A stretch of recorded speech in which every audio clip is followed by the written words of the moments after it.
Di tahun 2012 kita itu dievaluasi, gitu ya. Di tahun 2012 itu kita dievaluasi oleh, kameranya kan di sini ya, sana ya, supaya saya kelihatan gitu di online gitu ya. Jadi tahun 2012 kita itu dievaluasi oleh OEDC tadi, gitu ya, supaya kita itu disuruh untuk melakukan spending review, gitu ya. Kenapa? Karena menurut mereka, gitu ya, kajian mereka itu tadi, gitu ya, di Indonesia ini masih belum bagus pelaksanaan anggarannya. Nah, ceritanya begitu tadi. Jadi berangkat dari situ, gitu ya, di tahun 2012 itu kemudian Kementerian Keuangan melalui Direktorat Jenderal Perbendaharaan di tahun 2015 itu membuat surat edaran, gitu ya, surat edaran nomor 2 tahun 2015 tentang spending review, gitu ya. Jadi ada kajiannya, akademiknya itu tadi yang seperti tadi, gitu ya. Tapi saat ini kajian spending review itu masih berhenti di kami, gitu ya, di Kementerian Keuangan. Kalau kita lihat trennya, Bapak dan Ibu, bisa jadi, gitu ya, seperti yang disampaikan Pak Rian, nanti tiap program itu dievaluasi, gitu ya, di tempat Bapak dan Ibu semua, gitu ya. Jadi ini adalah tanda-tanda, gitu ya, apa yang dilakukan ini akan ke Bapak dan Ibu, tapi belum dalam waktu dekat, gitu ya. Bapak dan Ibu, ketika kita melakukan spending review, ada kerangka yang kita ikuti, gitu ya, kerangka supaya kerangka tadi yang teori tadi itu bisa operasional, gitu ya. Kerangka ini salah satunya adalah teori yang diberikan oleh Profesor Wakil Menteri Keuangan kita, yaitu Pak Mardiasmo ya, kalau Bapak dan Ibu baca bukunya, cara mengevaluasi anggaran, gitu ya. Itu juga berangkat dari best practice tadi ya, yang dilakukan oleh negara-negara yang sudah lebih maju, gitu ya. Jadi kita menggunakan 3 indikator utama untuk melakukan review ini atas spending yang kita lakukan itu, yaitu 3 indikator utama itu ekonomi, efisien, dan efektif, gitu ya. Jadi kalau yang pertama, indikator yang pertama, ekonomi ini sebenarnya dilakukan jauh sebelum tahun 2015 kita melakukan spending review, gitu ya. Jadi aspek ekonomi, gitu ya, aspek yang dinilai adalah bagaimana kita itu beli barang, pengeluaran dari pemerintah ini dengan harga yang ekonomis, sesuai dengan prinsip ekonomi, gitu ya, dengan pengorbanan sekecil-kecilnya mendapatkan hasil yang sebesar-besarnya. Jadi itu yang pertama, dan itu sebelum spending review dilakukan, itu sudah dilakukan. Atas hal itu kemudian dampaknya apa Pak Dangdo? Dampaknya adalah, salah satunya adalah muncul namanya lembaga LKPP ya, yang mengatur pengadaan barang dan jasa.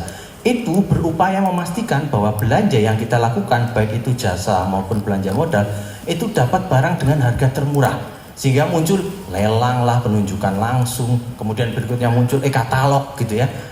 Itu adalah bagian dari spending yang kita lakukan. Terakhir muncul DJP, gitu ya, yang kemudian menyediakan barang dengan harga terbaik. Itu aspek yang pertama dari kita melakukan spending review ya, aspek ekonomi, dan itu dilakukan. Sudah kita lakukan, gitu ya, secara tidak sadar Bapak dan Ibu sebenarnya sudah melakukan itu, gitu ya, melalui proses bisnis yang sudah kita kembangkan, gitu ya.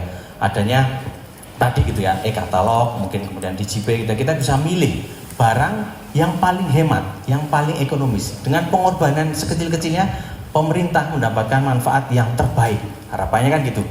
Ini karena dulu, ini untuk mencegah ya, dulu itu terjadi ya markup segala macamnya, sehingga anggaran itu tidak efisien. Jadi itu yang pertama kali dicegah.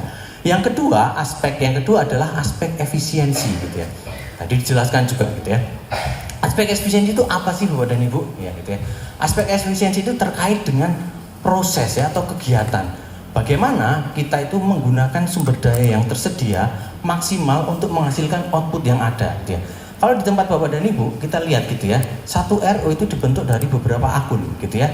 Sumber daya itu akun-akun itu, gitu ya, akun-akun belanja yang tersedia. Misalnya ada satu kegiatan yang gampang itu, misalnya satu kegiatan itu ada belanja bahannya, ada belanja perjalanannya, kemudian ada belanja modalnya mungkin, kemudian ada belanja honornya.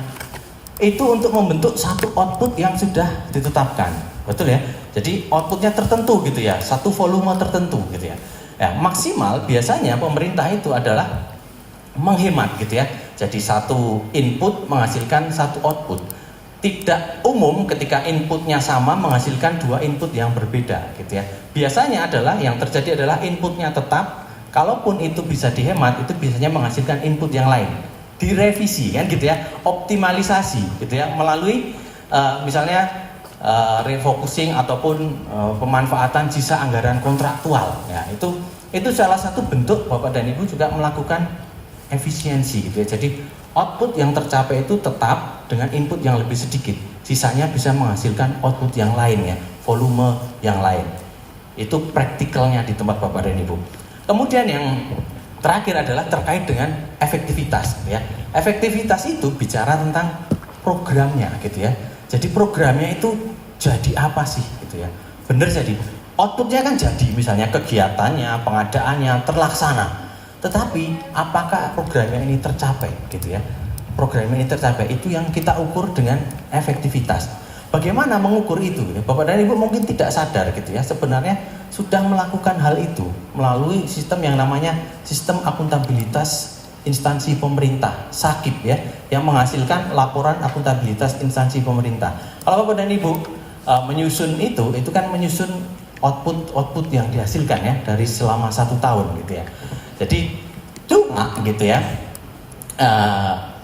sayangnya gitu ya, penyusunan itu kan tidak dievaluasi ya, mungkin direview gitu ya sama inspektorat, tetapi teknik reviewnya belum seperti review yang disampaikan Pak Rian tadi gitu ya. Mengukur dampaknya itu tidak, kita hanya sebatas terakhir menyampaikan sampai outputnya itu apa kan gitu ya, sementara dampaknya itu tidak kita ukur gitu ya. Nah, Kanwil Ditjen Perbendaharaan Bapak dan Ibu pada kesempatan ini melakukan 2 kegiatan gitu ya terkait dengan pelaksanaan anggaran dan Bapak Ibu semua, yaitu review atas efektivitas dan review atas efisiensi.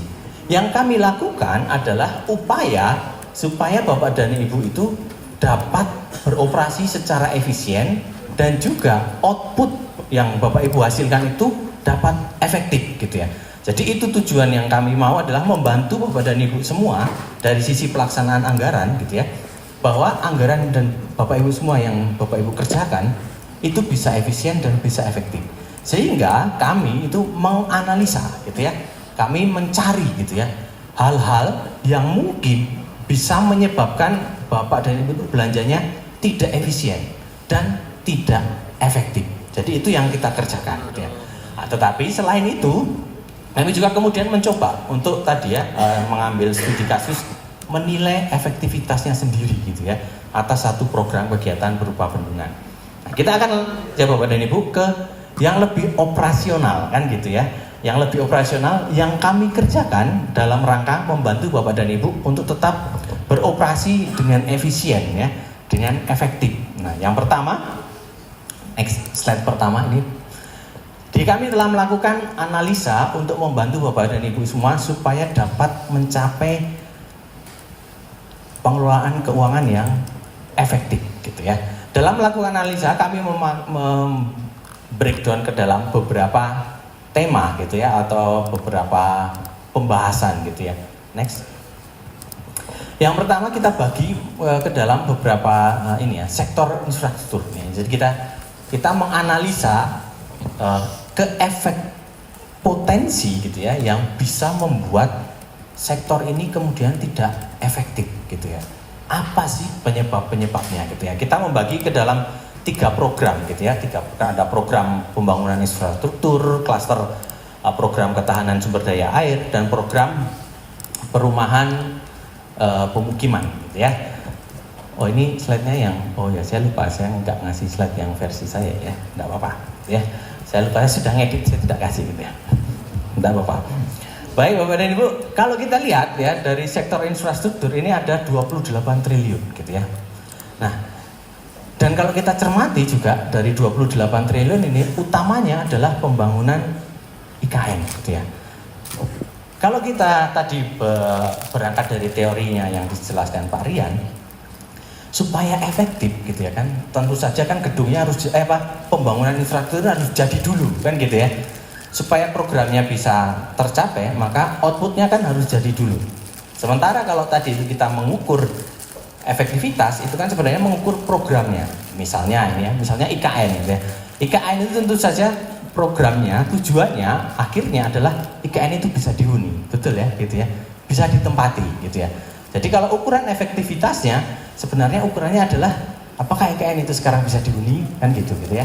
Teman-teman PUPR ada yang hadir? Ada ya Bapak ya. Tujuannya akhirnya kan itu ya Bapak ya, betul ya.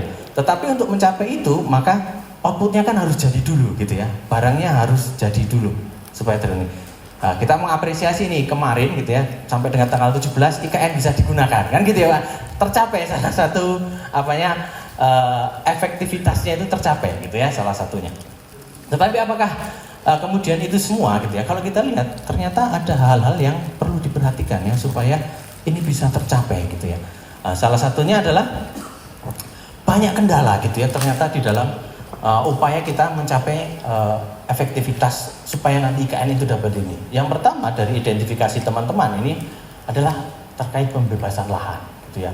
Kemudian pagu anggaran yang katakanlah pagunya ini kemarin kita tahu ya Bapak ya, sangat fluktuatif gitu ya. Karena ini proyek yang sifatnya sangat strategis gitu ya. Kemudian desainnya, betapa teman-teman PUPR ini sangat ini gitu ya, sangat dinamis bergeraknya. Setiap pimpinan yang datang itu bisa kayak mengubah desain gitu ya.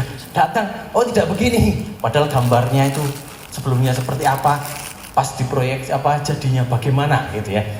Nah ini perlu ya Bapak dan Ibu, hal yang seperti ini kemudian dimitigasi gitu ya.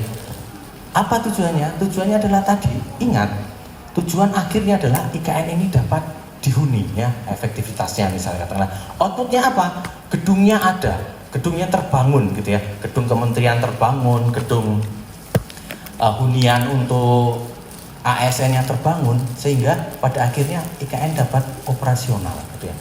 Nah, oleh karena itu kami melihat ini perlu gitu ya teman-teman yang terlibat di dalam sektor infrastruktur ini ada beberapa gitu ya, tidak hanya PUPR gitu ya. Tetapi kalau di IKN itu ada PUPR, ada KLHK dan juga ada Polri seingat saya gitu ya. Ada 3 gitu ya. Nah, ini penting ya Bapak dan Ibu. Oleh karena itu gitu ya. Bahkan proyek-proyek pendukung gitu ya, misalnya tadi ya yang tadi disampaikan Pak Kanwil gitu ya, pembangunan sepaku gitu ya. Ternyata ada gugatan gitu ya.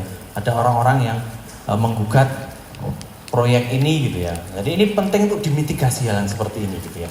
Jadi untuk bisa mencapai efektivitas dari pembangunan infrastruktur ini, yaitu pada akhirnya infrastruktur ini dapat beroperasi dan dapat mendatangkan manfaat gitu ya, maka kita perlu untuk memitigasi dari sisi tantangannya. Itulah yang kami lakukan gitu ya. Karena anggaran infrastruktur di Kaltim ini 78 ya, tahun 2023 itu 78% itu pembangunan untuk IKN gitu ya. Jadi ini teman-teman di sektor infrastruktur punya PR yang berat untuk menjamin bahwa pertama output yang dihadirkan itu efisien gitu ya, sesuai dengan yang ditargetkan di RO. Kemudian pada akhirnya kalau outputnya jadi gitu ya, itu dapat dimanfaatkan. Kalau dengan melihat tantangan ini gitu ya kan, jangan sampai gitu ya outputnya itu tidak jadi, sehingga kita tahu gitu ya beberapa proyek itu kan ada yang juga kita lihat ya yang katakanlah tidak sukses gitu ya, tidak berlanjut gitu ya. Jadi semoga harapannya untuk ini tidak seperti itu, karena harapannya tentu saja kita itu anggaran kita kan berkualitas gitu ya, dengan efisien dan efektif. Sektor berikutnya kita akan cepat saja, ini sudah jam 11. Sektor kesehatan. Nah ini sektor kesehatan ini ada dua gitu ya, ada 2 program yang dianalisa gitu ya, itu program pelayanan kesehatan dan program pendidikan pelatihan.